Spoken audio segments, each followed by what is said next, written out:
Howdy, all of you delicious people. I'm here today to review a film called Compliance. So, this is a fast food movie that is to be a prank phone call gone horribly awry.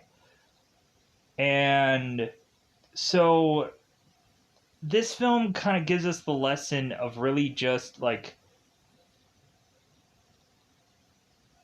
do not try to go on and immediately trust what you're hearing right away. Just kind of double check on things, or to go on and not exactly believe somebody right away, or just kind of stop and just like, you know what, like there's something that doesn't seem quite right about this. Like, why am I going on and having to physically do this to a person, and why wouldn't said person just at some point just be like, well, you know what, like if I'm not getting booked and put into uh, a prison car right here and now, then like I'm just gonna walk out of here. So, and immediately that should have been at some point where this story went, but it just doesn't. So,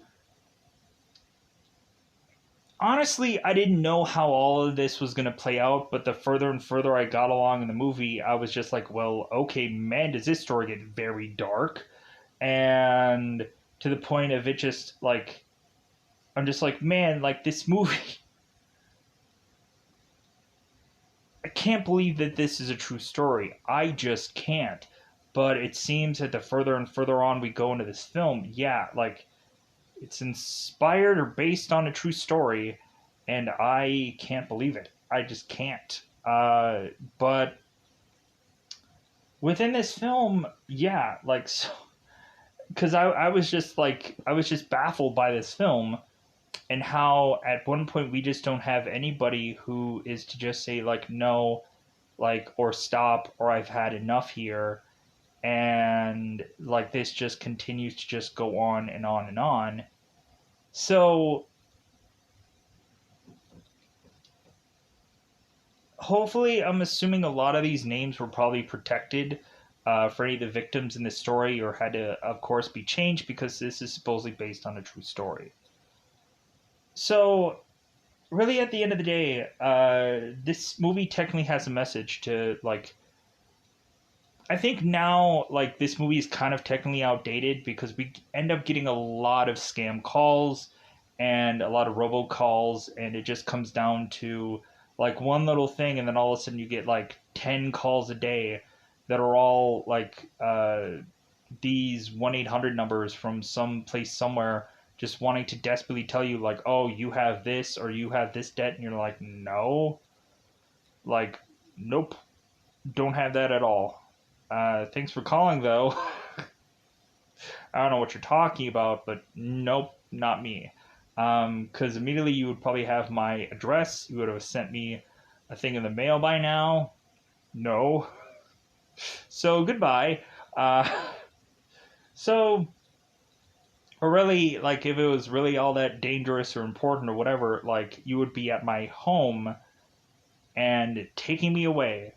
That's not happening? Okay, well, then it must not be actually that bad then.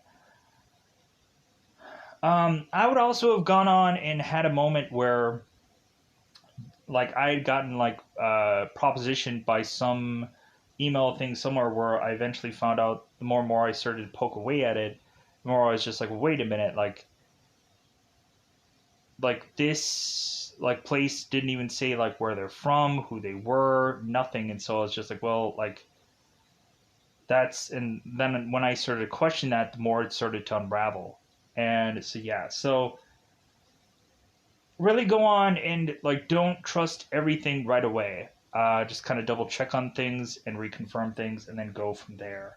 So with that said, what technically is the teeing up version of this movie? Like, I would have to say that the story here, or the like, I wouldn't say, I can't go on and say that this is a good or bad film. I would just have to say that this is a movie and like watch it at your own risk. That's what I would really say. Um, it's like it's a true story. How can I say? How could I say it's like, man, like I was just shocked by this film. I was really just shocked by this film, realizing it was a true story. That is what really got me, was just the fact I'm like, this really happened, and I was just wow. So let's go on and let's uh, tee it up. What is this movie about? So the main thing of this movie is we have a girl named Becky who is just this cashier that, of course, is to be at this fast food joint, and she, of course, is to be accused of stealing from some woman's purse that was some customer. And so we have this person who is to say that he is an officer, but we end up finding out somewhere in the film that this guy is not legitimately what he says he is. And so Sandra is to go on in this fast food joint and is to take Becky back in the back, and things start to go further and further and further to where it just seems that all of a sudden Sandra is to no longer be the one that is kind of handling what is going on here. All of a sudden it seems that Sandra is to start to get handed off to a number of other people within this same restaurant. And so the further and further we go on here, because Sandra is to also be there on a busy Friday, and Sandra is to be desperately scrambling to try to get back to work to kind of fan the flames of course, her job that uh, is to just be on a very hectic day. And this guy, of course, was to try and take full advantage of that, to just kind of catch her at a really bad time. So we go on here, and there was a lot of points in this movie where I'm like, hold on a minute. I'm like, here's where it immediately should have just, like, we should have stopped this whole thing. Becky should have just walked out, and this all would have just been done. What could anybody have done if Becky just decided to walk out? But I think Becky was just in fear of like losing her job, which, gotta be honest, if she's going to prison supposedly for theft, her job is over. Like, she is immediately fired either way. And Becky seemingly at some point was to also, if she was to not comply, it seemed like her job was going to be at risk anyways. But in my mind, I'm like, well, shouldn't her career be at risk whether she goes through this stuff or not? And so, like, by the end of this movie, we have this interviewer towards the end of this film, and it's just start to like ask Sandra here, it's like, well, like, do you feel like you were technically brainwashed? Like, do you feel like you couldn't say no? And the woman's like, well, maybe. Yeah. And but it just seemed like that for everybody. They just couldn't say no, that they were on like the clutches of this phone call. And I was like, wow, like that is so sad. It's so sad. But hey, let's get on to this movie because there's some crazy things that happen in this film. So let's go on and let's go on to that double five time territory.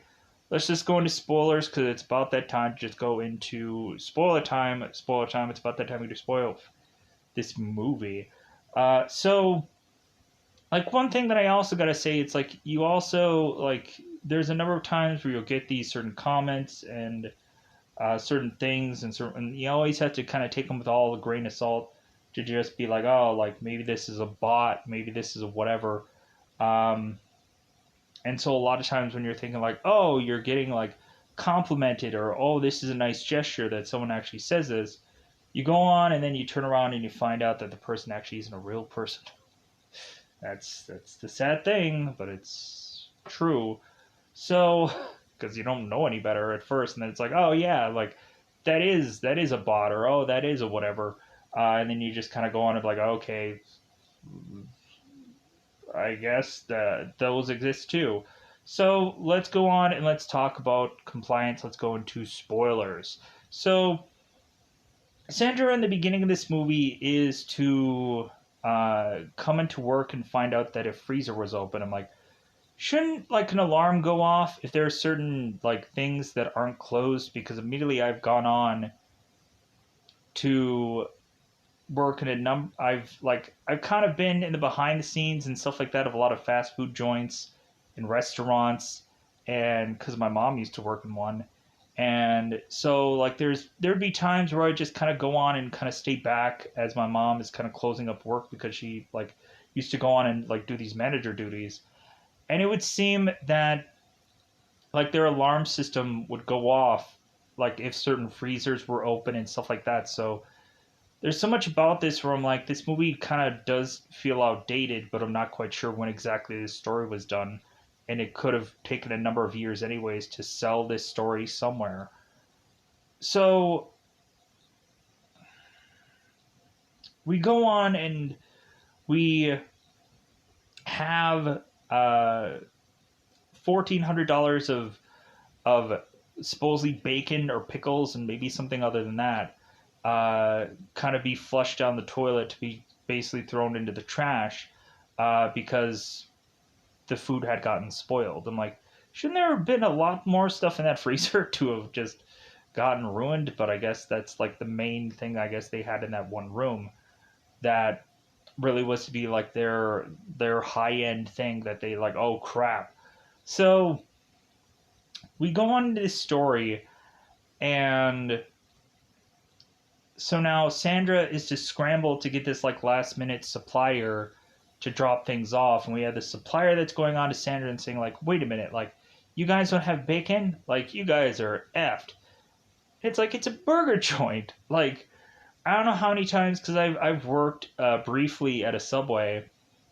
Like really, I wasn't that good of a worker because I wasn't trained all that well. No offense to like Subway, but that one store was just like I didn't know what I was doing, and it never seemed like I was ever going to know what I was doing until I was going to have them decide to let me go. And then I was like, man, I'm like doing all like I'm cutting all this like these tomatoes. I'm cleaning all these dishes, and I'm like doing all these like jobs where I'm like I don't even know why I'm even here. Cause like they would go on and they would try to like show me how to do things, but everything was different every single day. It didn't make any sense to me anymore. And so they were just like, well, we're gonna like you're just not catching on, so we're gonna let you go. And I'm like, okay, fine. Like, because they only had me by the end of like there was obviously like this sign that I was gonna like go on to do other things when they were only having me work like an hour a day, and then I would go home. I'm like, wow, like, cause like I was about like 5 to 10 minutes like to this place, this Subway. So I'm like, okay, like, cause I could like easily walk there and just like, hey guys, like I'm here again, and they're like, you're still here? I'm like, yeah, I guess. All right, let's go on. Let's try to make the best of this. I'm like, okay, great. Like, cause I was always trying to have like fun with most of the people that worked there, even though like it was just hard for me to understand what was going on. Um, because like there was a bunch of stuff that just wasn't sorted correctly, and they gave me a list of where everything was supposed to go, and every single day it would be different. Like, oh yeah, I can't tell the difference between normal white bread and like like uh like what's the difference between white and wheat? They look the same. I couldn't tell the difference between 30 different kind of breads. How could you keep that all straight? Didn't really make sense to me. But anyways, like I guess I was supposed to memorize the entire like nothing was labeled properly either. So like anything would just be like I don't know where anything is. Where exactly is this meal? Where is exactly this meat? Because I've never done a sandwich like this before. Oh, it's just wherever. I'm like, okay, great. So the bitterness about working at a Subway for probably like a month or whatever it is what it is. So uh, so we go on, and it was my first job, so it was kind of like, oh well, like I was kind of expecting uh, maybe not the first job to be like the job that I was gonna uh, like it was kind of like a pivoting point to just like, okay, now that I have this job, like I can go on and like find something like it fulfilled a resume. And so like that's what I was kind of really working towards, is like, okay, this is like a starter job. I can meet some people, some cool people, and that's what I really wanted to really just do. Anyways, pushing on. Sorry about talking about my own personal experience. Anyways, Becky then goes and is to so Sandra is to go on and is to get this phone call by this supposed officer Daniels. And so I'm going to call this guy Daniels for the rest of the movie because he's not really a legitimate officer. So I'm just going to call him Daniels for the rest of the movie. So Sandra then goes on and is to take this call stating that Becky was to have stolen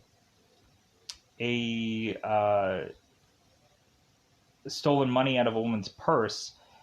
And so when we go on to have both Sandra and have both Becky kind of talking to this officer, it's like, well, Becky, of course, is going on. It's like, well, can you describe this woman to me? Like, because like it's really busy. It's a Friday, and like I can't pinpoint any woman that would go on and like kind of accuse me of this.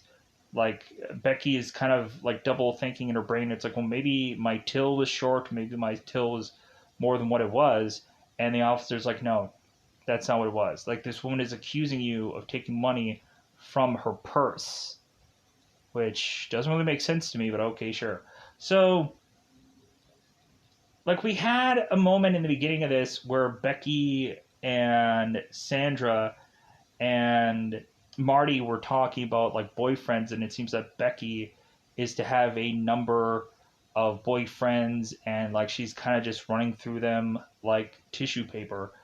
And Marty is kind of mentioning like, well, hey, like I don't know how she can handle all those guys, and we all of a sudden have Sandra who's kind of boasting about uh, like she doesn't know how she's like how Sandra is consistently handling her fiance.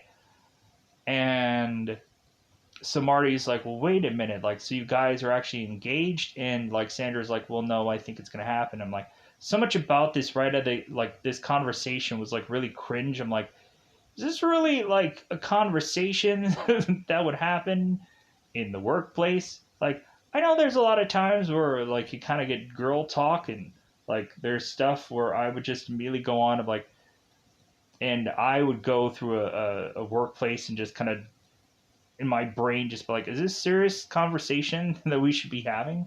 Because like girls like to chat, and it's great. It's great to kind of like not be in that middle of that conversation, but eventually girls chat anyways. So like some of the stuff, I'm just like, really, like, okay, I'm out of here. I'm gonna get out. Like I'm gonna go on and just either do my job or leave for the day. It's like some very creative conversations at some points.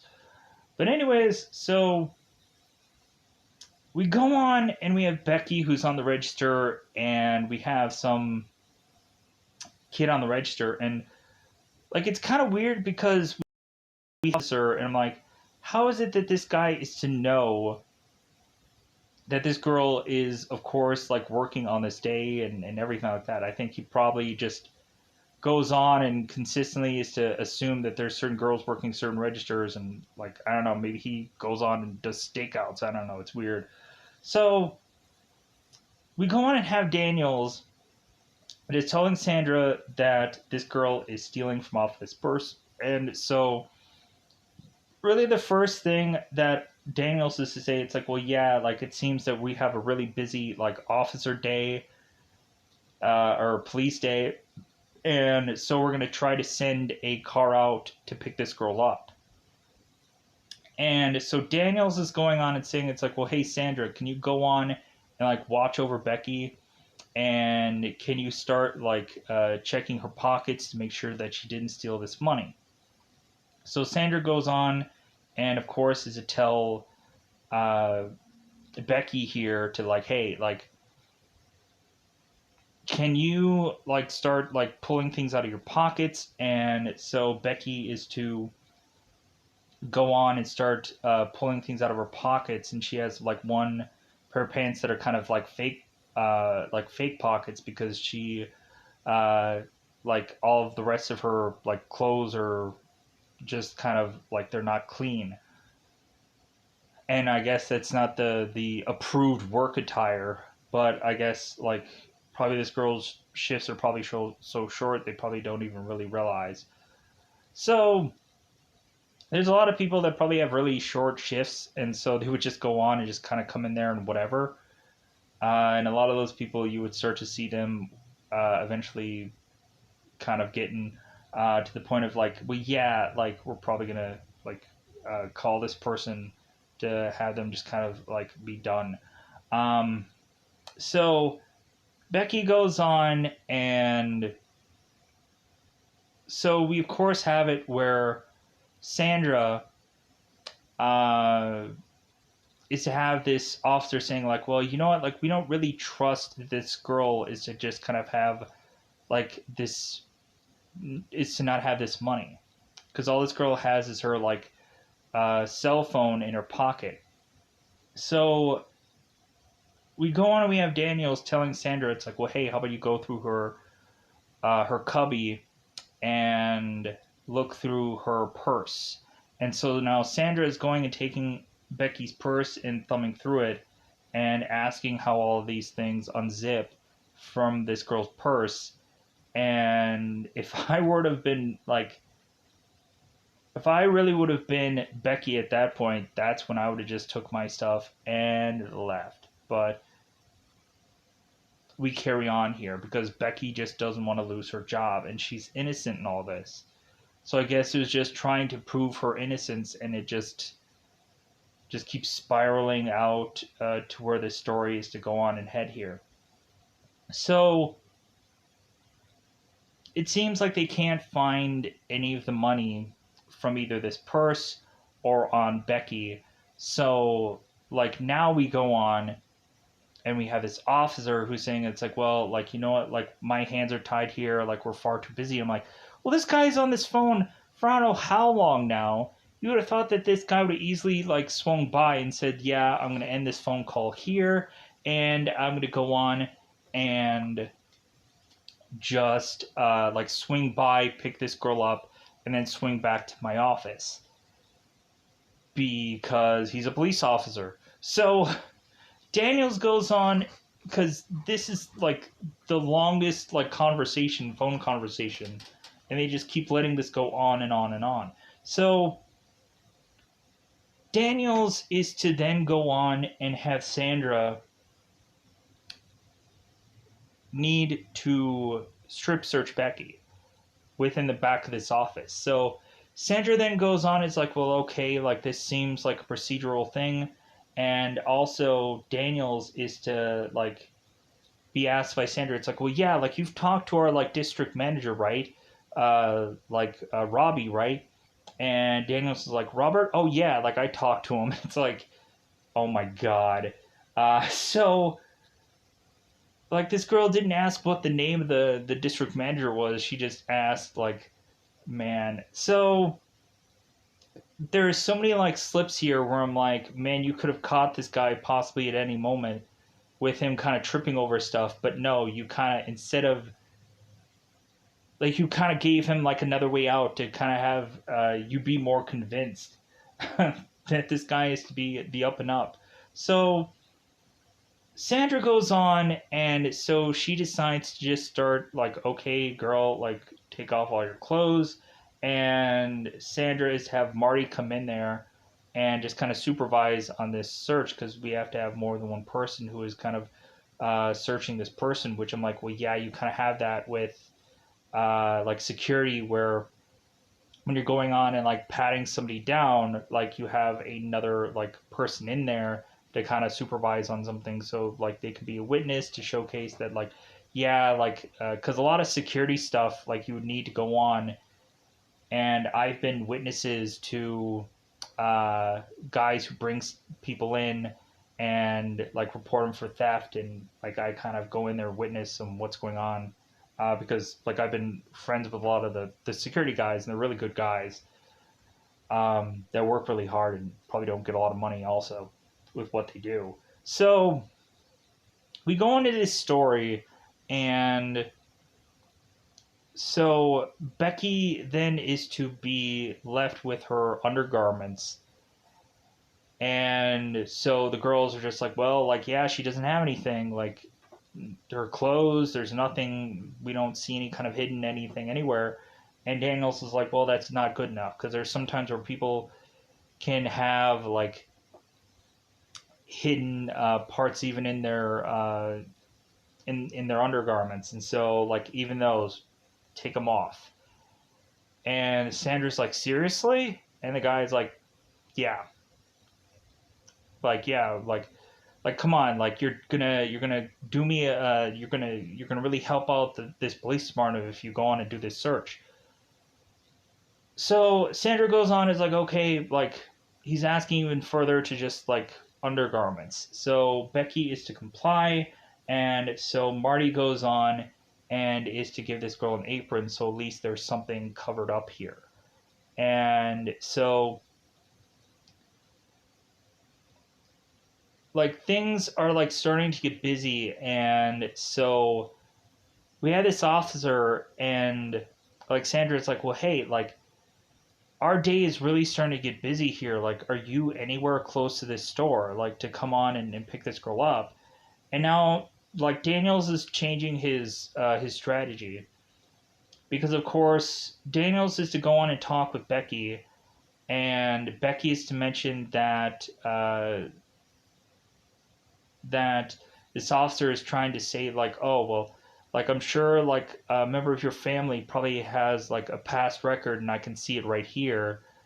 And so Sandra's like, well, like my brother might have had something, and Daniels is like, yeah, your brother. And so now Daniels is all of a sudden going on and talking to Sandra, because like she wasn't pervy, or she wasn't aware of this like situation, this conversation.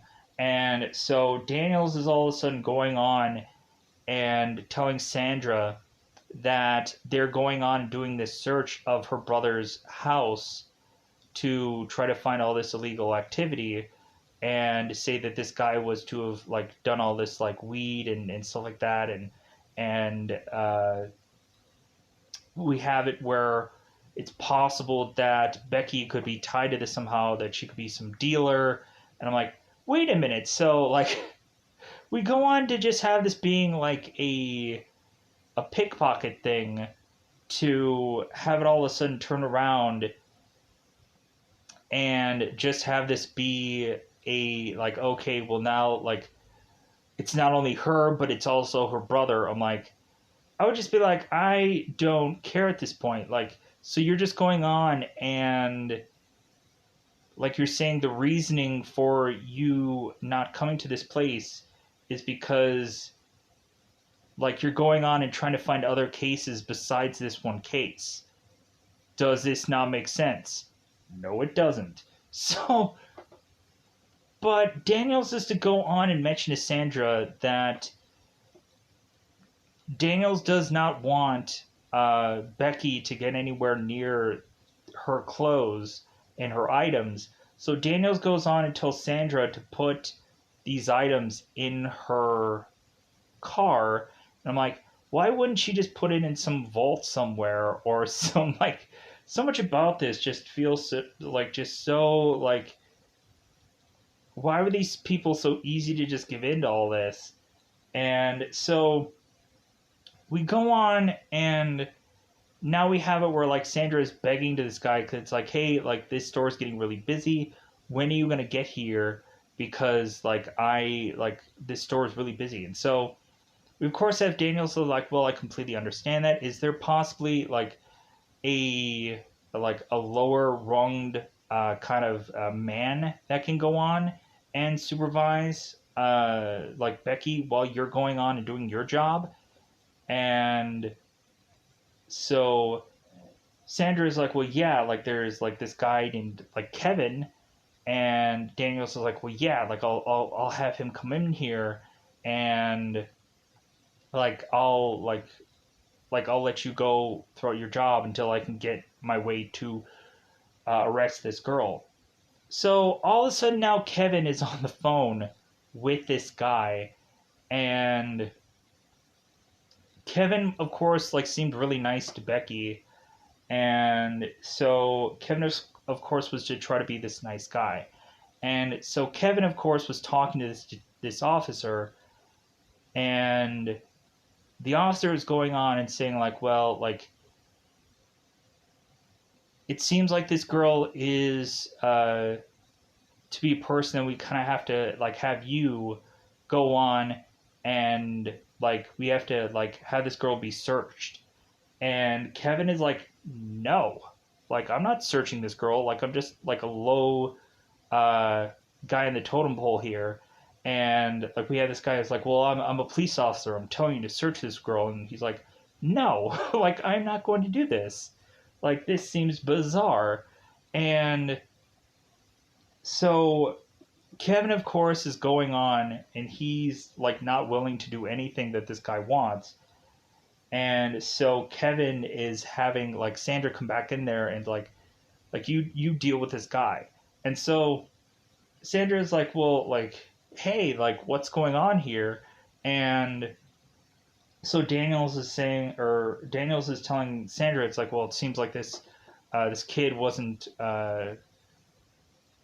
really like the right kid to kind of come in here. It seems like this kid was like very uh, like unwilling to comply with what I was asking. And so Sandra's like, well, yeah, he's just this young kid. And like Daniel's like, well, yeah, like, do you know of anybody else that can go on and watch this girl while uh, of course you're working? And Sandra's like, well, I have like this fiance of mine that lets you just get off his work, because Sandra was to have her fiance call her and say, it's like, hey, hey, honey, I'm going to some guy's place to kind of get some beers, and then kind of because it's a long day.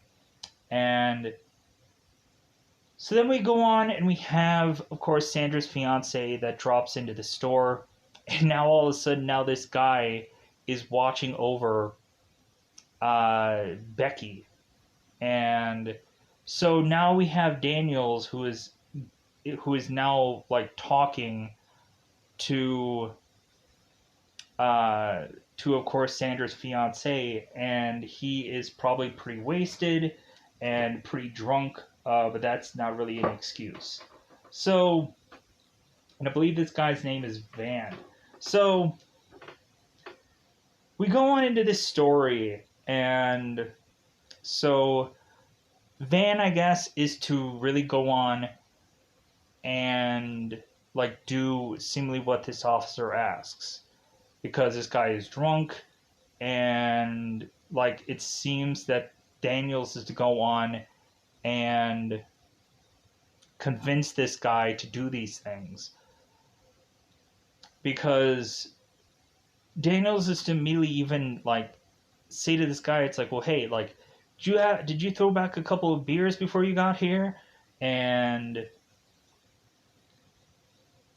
Van is just like, well, like maybe. And so Daniels is like, well, did you drive here? And Van is like, well, no, because just trying to play off the fact that it's like, well, like I'm not want to try to get myself arrested for DUI. So Daniels then goes on and is to like ask what Becky's wearing right now, and the guy is to mention that it's like, well, she's wearing an apron and that's all she's wearing. And so, and again, like this guy is technically drunk, but that's not an excuse. That's not at all, because like this is a woman here. Um, so Van, of course, is to be talking to this officer, and so this officer is like, well, like she can't wear that apron because maybe she's going to hide something, and we need to figure out if she still has this money on her because she's done this purse theft. And so now Van is telling Becky here that she's got to take off the apron, and this girl's like, well, no, like, because then I'm not wearing anything else. So eventually we have like Van being more assertive and wanting this girl to take this apron off, and so of course she forcibly does. And like Daniels is consistently telling this guy, like, yeah, like be a man, like be assertive, like kind of tell her do it or else, or she's gonna get the full force of like the police when we get there. And so at some points we have Daniels that is just kind of shaming her, and is just like, well, hey, like why aren't you being obedient to this guy? Like I'm a police officer, you should like do whatever I say, and like he's telling you whatever I say. So we go on and we have Van that is to have this girl like take this apron off, and so now Van is to have to like describe if there's any like tattoos or anything like that, of course would uh, point out this girl at any point. And I'm like, oh my god, like this doesn't make any sense, because it's like this girl isn't getting like sworn in or whatever, like, and it just doesn't make any sense at this point. So we go on, we have Van who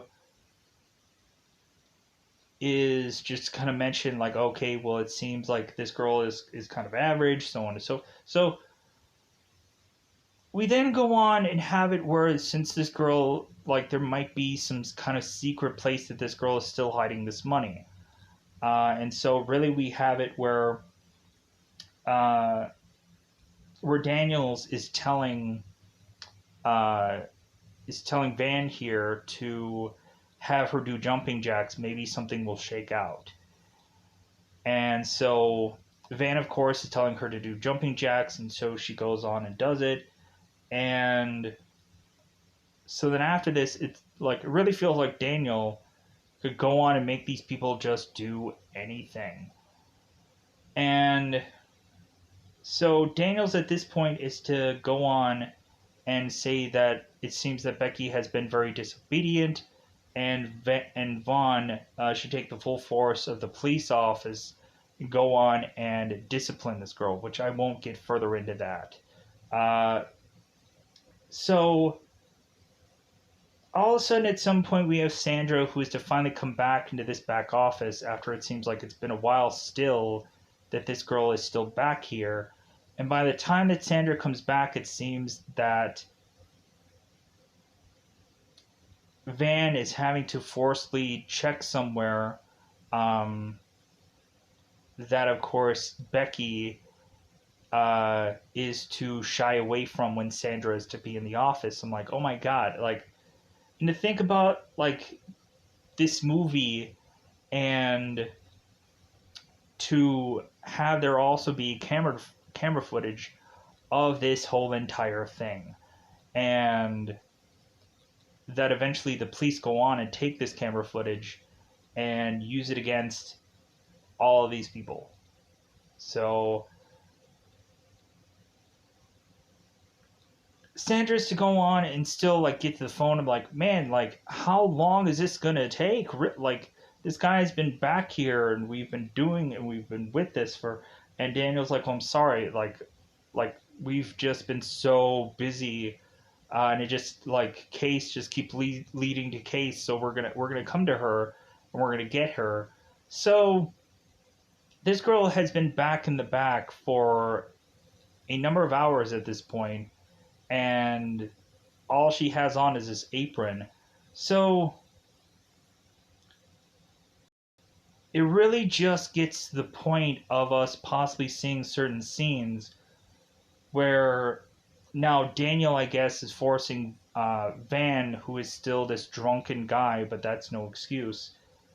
And we continue to see that Becky is to do all kinds of things. And, like, we'll just kind of leave that to your imagination to basically have Van that is forcing Becky to do all these things in the thought of that, like, this girl is just continuing to just, now it's just about her being punished for something that she didn't even do.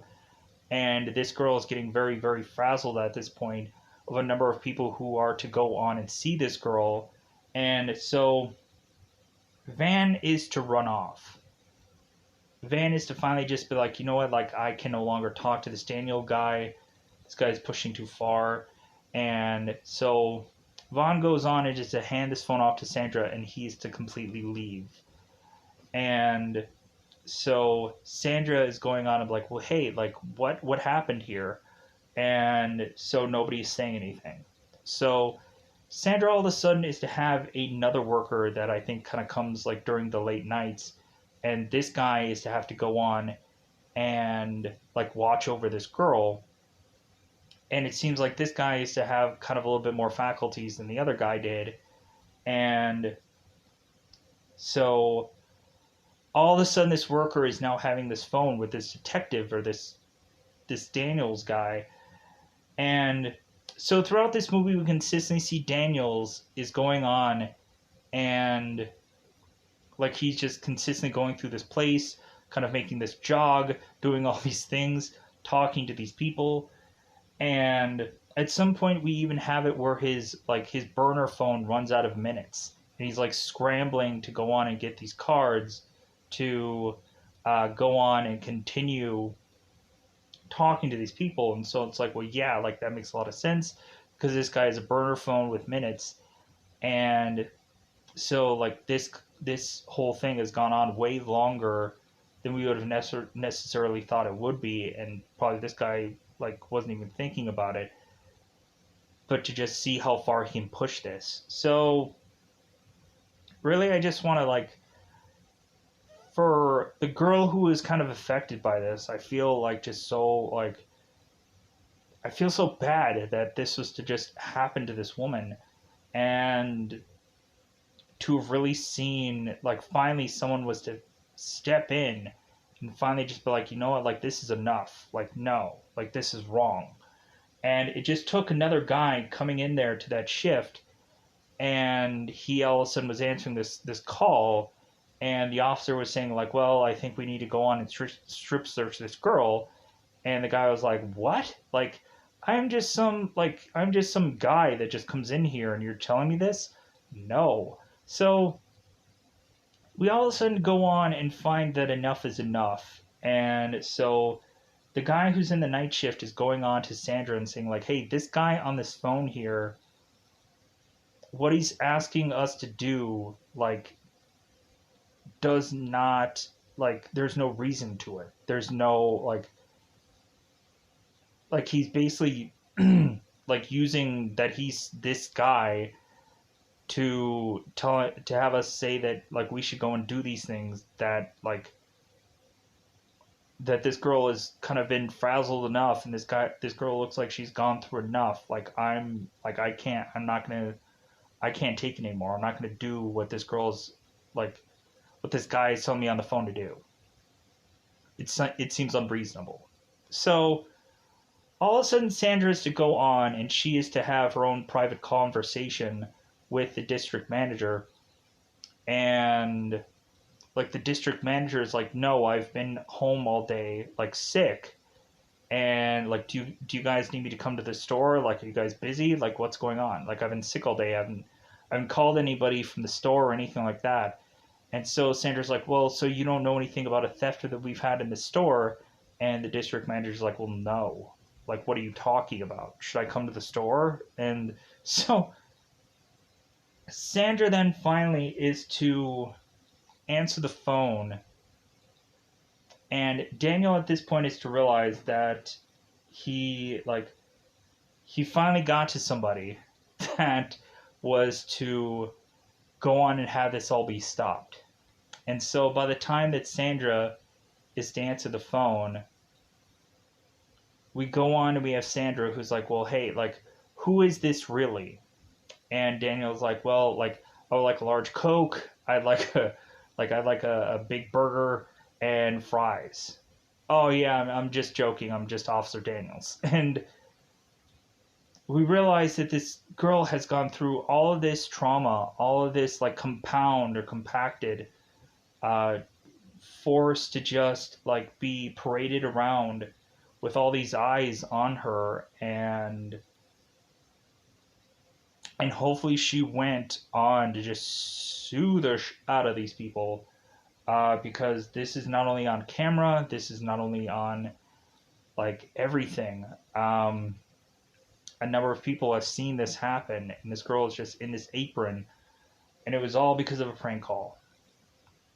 So we then go on here and have the police who are called about this whole prank call situation, and we turn around and have this legit officer, who of course is to be Detective Niels, which I've seen him on Rescue Me, so it's like, okay, cool, like I like this guy. So Detective Niels is to go on and is to go and get Becky, and Becky's kind of in this like kind of this blanket, and so we have a number of like police people that are working at the place that are getting questioned, like supervisors that are getting questioned and like asking about Sandra. And like we find out that Sandra ended up getting fired because yeah, there was some shady stuff going on in there. So we then go on, and Becky's to realize at the end of this that all of this was taped. And so, if anything, if she was to go on and have to have done anything, all of it was to be forcibly recorded. And so, we have the detectives going and taking these tapes, going on and filling out this report. And so, Detective Neil is to mention to this other officer, like, this case about this fast food joint, and that there was this prank phone call that went too far. And so we had this other detective that's like, well, like, are you talking about the Wendy's case? And the detective's like, say what? And he's like, yeah, there was a case like this that was in a Wendy's, and are you talking about the same one? And Detective Neil is like, oh my god, this has happened more than once? Are you kidding me? The guy's like, well, yeah, like, we have a record about it. It's like, oh my god. So Niels goes on and is to figure out from a number of people that he had questioned that this was from off a burner phone. And somehow or another, Niels was able to track somehow this burner phone's card that someone had paid for. I guess it's lucky that the guy probably didn't pay in cash. So we go on and we find out that Niels had figured out where this supposed Detective Daniels had worked and arrested him there. And we find out that this guy is a telemarketer to persuade people to buy certain products and whatever. I'm like, oh my god. No wonder this guy did this prank call, and no wonder this guy was so like convincing, because like he does this for a living. He talks to people on the phone and convinces them to buy products that they probably don't want. So, and I was like, wow, like that makes a lot of sense. Oh my god. So But who knows if they actually really legitimately caught this guy? But you would think after a while they might have been able to like track the phone or something. Star 69 him is one of the things that one of the people were trying to do. Weirdly. So we go on and find out later that Becky, whoever Becky really was to go on and decide that she wanted to sue like the restaurant. She wanted to go after them. She wanted to go after like uh, either the restaurant or Sandra personally and just sue them. Makes a lot of sense. Basically, like this went well and far and beyond. Like this girl's humiliated, and so we have like her lawyer talking to her and mentioning like, well, like you could either go after Sandra personally, which you probably won't get any money out of because this girl is now currently unemployed, and like you can possibly go after the fast food joint and like go after them because this happened on their watch. So, not quite sure what happened with all that. But the next thing that we see is at some point Sandra is getting interviewed by this guy and they're doing this whole news report and all this stuff. And so this reporter of course to go on and she of course starts uh, this news reporter of course starts asking Sandra this question of like, well, hey, like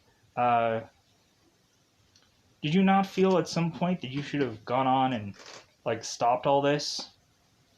That you could have yourself gone on and questioned this and said no? And Sandra was like, well, no, not really. And like the interviewer is to say to like Sandra, it's like, well, did you feel like you got brainwashed? That this guy just brainwashed you? And the girl's like, yeah. And then all of a sudden, there's some guy in the background who's like, "Hey, don't answer that question. Like, don't ask her any more questions because this is like this line of questioning is just to kind of make her like there's a recorded document to possibly make her look guilty, and like for what may have transpired in the future, like there could have been any number of situations where um like Sandra probably wasn't even thinking about Becky. Immediately, like Becky was to turn into this guilty girl that's going to go to prison soon, and like there's possibly some like psychology that a lot of people would go on and want to kind of pick apart about this movie and just say it's like, well, why honestly would this woman like just go on and give in so much? Like maybe was she jealous of Becky? Maybe there was some psychological things besides beyond just like maybe immediately Sandra was just thinking that Becky was some thief. Maybe there were some other things going on within that job that just made Sandra just easily believe that Becky could be this thief. There's a number of scenarios that could be playing around in someone's head, but when it really comes down to it, it's just like, man, like this. Like I think they go on and at the end of this movie show that there has possibly been a number of these kinds of cases. And I'm like, man, just the women that really had to go through all this when they did nothing wrong. It's just kind of the horrific story of it all. And so hopefully at the end of the day, they went and sued somebody. And hopefully, like, that's probably never going to go away. The scars are always going to still be there. But who knows? Maybe, like, getting this story out there, maybe telling this story, maybe there is some kind of sense of therapy there. Not quite sure.